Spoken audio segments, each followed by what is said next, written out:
I donned this mask to symbolize how the statements I'm about to read had to be provided to me by the wonderful patient advocacy organization named PANCAN, but they had to keep the name of the specific researchers anonymous.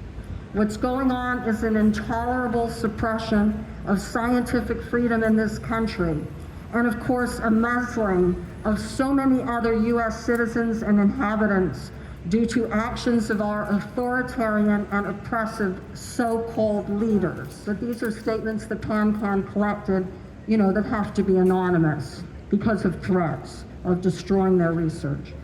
Okay, here's one from a PANCAN grantee. The recent cuts are a really big deal for the NIH.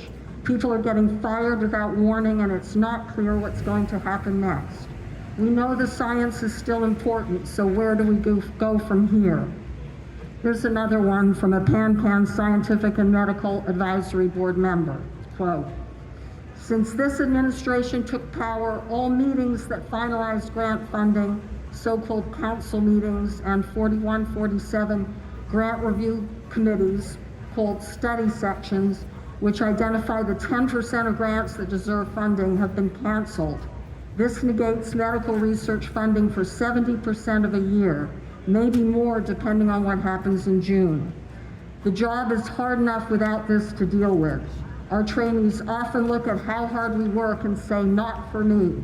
We understand it's a job that selects for the truly passionate. But now, with questions about the commitment of our country to medical research added on top of the challenges, we are going to lose multiple generations of scientists. A significant number of our current researchers will close their labs, and another generation or more won't even consider this career path now. Make no mistake, under the guise of saving money, we're giving away our future prosperity. By no longer investing in research, we are ceding our considerable scientific superiority that has benefited the world. It has spread. It's not just about us being top dogs. It's about what we give to the world as well as ourselves. In conclusion, the silencing of scientists and the assaults on our universities and intellectual life as a nation are totally unacceptable. These moves are an essential, I'm going to take my mask off because I'm willing to be, I'm mostly retired, so whatever. I'm not going to worry about what they're going to do to me. All right. So the silencing is totally unacceptable. These moves are an essential strategy of the authoritarian regimes we have seen in modern history, like Nazi Germany, but also Mao's China at the time of the Cultural Revolution. During the Cultural Revolution, a left-wing movement in China, universities were shuttered, and people like a brilliant physicist friend of ours were sent to the countryside to work as farm laborers rather than being allowed to pursue their scientific studies. Now we face not the usual struggle of right versus left, Democrats versus normal Republicans. Our protests are not partisan. We and others are the spokespeople who need to speak out clearly and unabashedly against authoritarianism that has hijacked our country.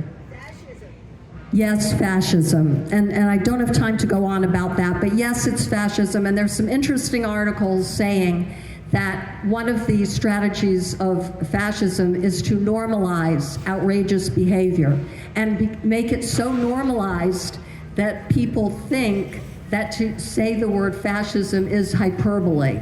So that's actually been done before, and it's going on now. But in any event, I'm going to refer to it as authoritarianism, but you guys know what's going on.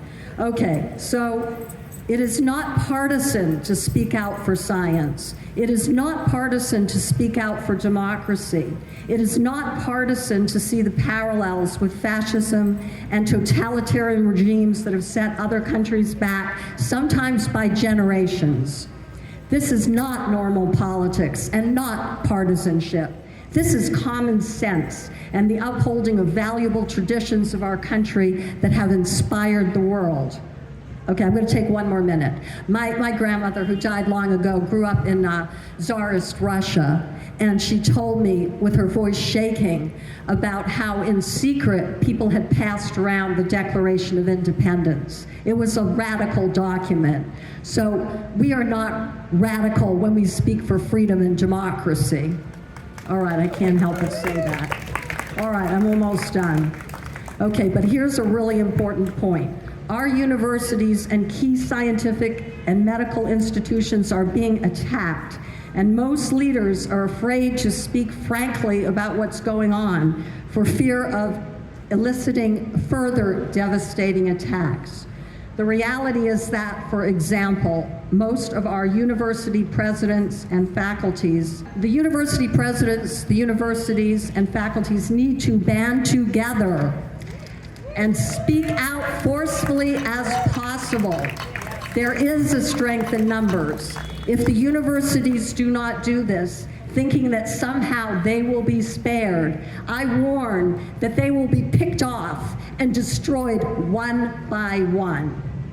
Okay, that's what's going to happen if they don't stand up. I understand why they're scared, but we have to band together if we want to save our country, our democracy, and our science. Okay, now, thank you.